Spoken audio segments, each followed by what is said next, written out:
जेजू लागीं एकवट घडोवंक ते फाटीं सरतात.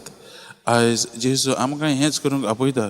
आमच्या जिवितांत मोगाच्या भानभयण जायतीं वादोळां असलीं वादोळां आसात, जायते कोश्ट आसात, जायते चोरी आसात, पूण आमी आमचो फोकस खंय आसा तें आमी पळोवंक गरजेचें.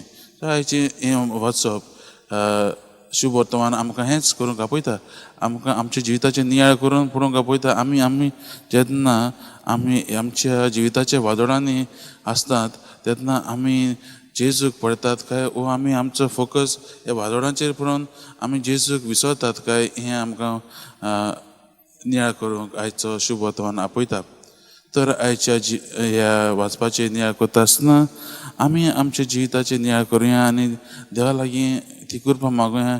ताचेरच आख्खो आमचो भावार्थ, ताचेरच आख्खो आमचो भरवोसो घालूंक आनी ताच्याच ह्या भावार्थान आनी भरवोशान मुखार वचून आमी खरीं जेजूची साक्षीदारां जावंक देवाची कृपा आनी बोड आमी मागुया.